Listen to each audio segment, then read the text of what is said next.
তো বন্ধুরা, তোমাদেরই কমেন্ট অনুযায়ী কিন্তু আজকের এই ভিডিওটি ওয়েস্ট বেঙ্গল স্টেট ইউনিভার্সিটির ফোর্থ সেমিস্টার এনইপি ফোর্থ সেমিস্টারের আজকে বিষয় বাংলা এর সাজেশানটি দিতে চলেছি 2025-এর জন্য। তোমরা যারা ফোর্থ সেমিস্টারে ভর্তি হয়েছো, কিছুদিন পরেই তোমাদের এক্সটার্নাল পরীক্ষা শুরু হয়ে যাবে।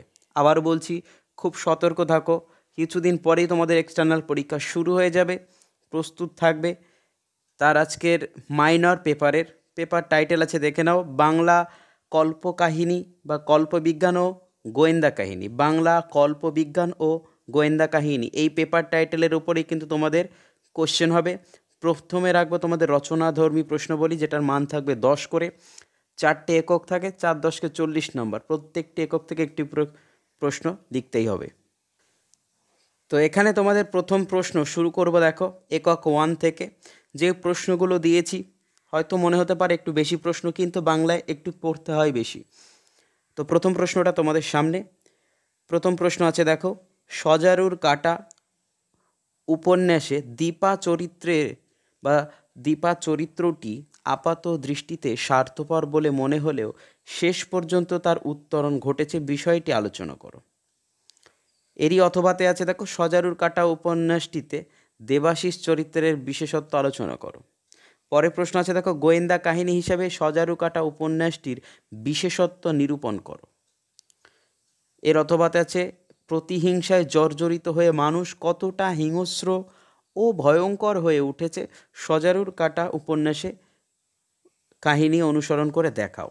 এই গেল তোমাদের প্রথম একক। এরপরে আসবো একক দুইয়ের প্রথম প্রশ্ন, দেখো, বাংলা সাহিত্যের জনপ্রিয় একটি কাল্পনিক চরিত্র ঘনাদা। তোমার পাঠ্য মঙ্গল গ্রহে ঘনাদা গ্রন্থটি অবলম্বনে তার পরিচয় দাও। এর অথবাতে রেখেছি, দেখো, তাহলে প্রথম প্রশ্নটা গেল ঘনাদার চরিত্র। দ্বিতীয় প্রশ্ন কি আছে?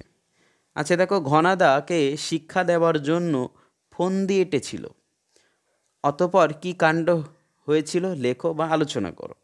পরের প্রশ্ন আছে, মঙ্গল গ্রহে ঘনাদা গ্রন্থটিতে প্রেমেন্দ্র মিত্র কল্পনা ও বিজ্ঞানের সমন্বয় কিভাবে ঘটিয়েছেন তা গ্রন্থ অবলম্বনে আলোচনা করো।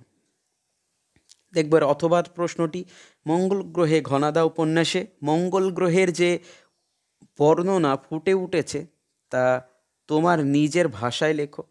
এবং একটি সিঙ্গেল প্রশ্ন এখানে আছে, এমন এক অভিজ্ঞতার ভাগীদারি হতে যাচ্ছি পৃথিবীর মানুষ যা কল্পনার বাইরে, বক্তার অভিজ্ঞতার বর্ণনা দাও। একক 2 চলে গেল। এবার আসবো আমরা একক 3-এর প্রথম প্রশ্ন, প্রফেসর শঙ্কু থেকে। প্রফেসর শঙ্কু ও গোলক রহস্য গল্পে গোলকের রহস্য সমাধান করতে নেমে প্রফেসর কিভাবে রহস্য উদ্ঘাটন করেছিল তা বর্ণনা করো। এর একই প্রশ্ন হলো, প্রফেসর শঙ্কু গোলক রহস্য সমাধান কিভাবে করেছিলেন তা লেখো।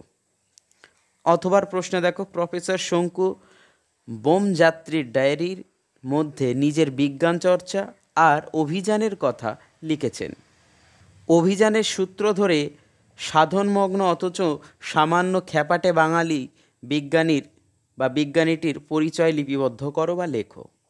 পরের প্রশ্ন আছে, দেখো, মহাকাশে দূত গল্পটিতে কিভাবে কল্পনা ও বিজ্ঞানের সমন্বয় ঘটেছে তা লেখো। অথবাতে আছে, ম্যাকাও এর পরিচয় দিয়ে তার কর্মদক্ষতার কথা প্রফেসর শঙ্কু ও ম্যাকাও গল্প অবলম্বনে আলোচনা করো। তাহলে 3 নম্বর একক চলে গেল। এবার আসবো আমরা 4 নম্বর একক বা শেষ একক। এরপরে থাকবে তোমাদের টিকা। তো শেষ একক থেকে তোমাদের প্রশ্ন আছে। প্রথম প্রশ্নটি দেখে নাও, সিঁড়ি ভেঙে ভেঙে উপন্যাসটির নামকরণের ব্যঞ্জনার্থ বা ব্যঞ্জনা বিশ্লেষণ করে বুঝিয়ে দাও। একই ধরনের প্রশ্ন হলো, সিঁড়ি ভেঙে ভেঙে উপন্যাসটির নামকরণের সার্থকতা বিচার করো। একই প্রশ্ন। অথবাতে আছে, শীর্ষেন্দু মুখোপাধ্যায়ের সিঁড়ি ভেঙে ভেঙে উপন্যাসটি আসলে মানুষের কামনা বাসনা, অহংকার ও পাশবিকতার এক দুর্দান্ত দলিল, আলোচনা করো। পরের প্রশ্ন আছে, অহংবোধই ছিল তার করুণ পরিণতির কারণ। কোন চরিত্রে এমন মন্তব্য করা হয়েছে? সিঁড়ি ভেঙে ভেঙে উপন্যাসের উক্ত চরিত্রটির বিশ্লেষণ করো। অথবাতে কি আছে, শীর্ষেন্দু মুখোপাধ্যায়ের সিঁড়ি ভেঙে ভেঙে উপন্যাসটি বর্তমান জটিল জীবনের এক বিশ্বস্ত দলিল, তা আলোচনা করো। এই প্রশ্নটি এবং এই প্রশ্নটি প্রায় একই প্রশ্ন। আবার একবার দেখিয়ে দিই, এই দুটো প্রশ্ন। এরপরে প্রশ্ন আছে দেখো, সিঁড়ি ভেঙে ভেঙে উপন্যাসে আইনের ঊর্ধ্বে মানবিকতার প্রাধান্যের দিকটি স্পষ্ট করে লেখো বা আলোচনা করো। এরপরে চলে আসবো আমরা টিকাতে। সংক্ষিপ্ত প্রশ্নাবলী টিকা, যার মান থাকবে 5, 4টে প্রশ্ন দেবে, 2টি লিখতে হবে। তোমরা জানো এই টিকা কমন পাওয়া কিন্তু অতটা সহজ নয়, তো একটু বেশি করে পড়তে হবে। লেখা আছে দেখো, আততায়ী প্রবালকে প্রমাণসহ ধরতে সত্যান্বেষী ব্যোমকেশকে কিভাবে সফল হয়েছিলেন? সত্যান্বেষী ব্যোমকেশ। পরের প্রশ্ন, লুডভিগকে তার পরিচয় দাও। পরের প্রশ্ন, দেবাশিসকে হত্যা করতে প্রবাল কেন সফল হননি? তা লেখো বা আলোচনা করো। এর পরের প্রশ্ন দেখো,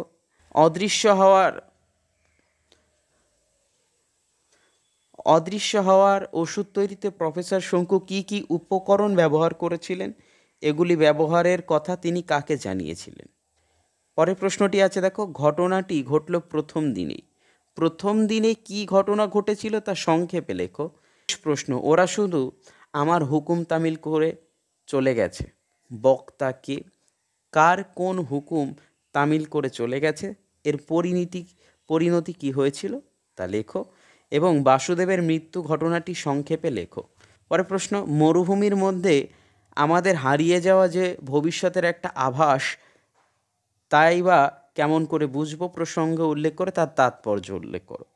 লোকটাকে দেখলে একটু যেন অস্বস্তি হয়, কে কাকে দেখলে অস্বস্তি বোধ করে, লোকটির পরিচয় দাও। এবং তোমাদের কাছে শেষ প্রশ্ন, এত মাথা খাটিয়ে সাজানো এত কষ্টের আয়োজন এমনি করে পণ্ড হবে নাকি? কোন আয়োজনের কথা বলা হয়েছে, কিভাবে তা পণ্ড হওয়ার উপক্রম হয়েছিল তা লেখো। তো সবাইকে ধন্যবাদ এতক্ষণ ভিডিওটি দেখার জন্য। বন্ধুদের মধ্যে শেয়ার করে দিও। আশা রাখছি প্রতিবারের ন্যায় এই সাজেশনটি তোমাদের এবছরের জন্য অত্যন্ত গুরুত্বপূর্ণ। যেহেতু এনইপির আন্ডারে তোমরাই প্রথম 4th সেমিস্টারে পরীক্ষা দিচ্ছ, তো একটু বেশি করে পড়তেই হবে। তো এখন থেকেই প্রস্তুতি শুরু করে দাও। তোমরা অনেকেই জানিয়েছিলে কমেন্ট করে যে স্যার একটু আগে সাজেশানগুলো দিয়ে দিলে আমাদের পড়তে সুবিধা হয়, তো সেই মতো তোমাদেরকে সাজেশানগুলো করে দেওয়া। তো দেখা হচ্ছে পরবর্তী ভিডিওতে।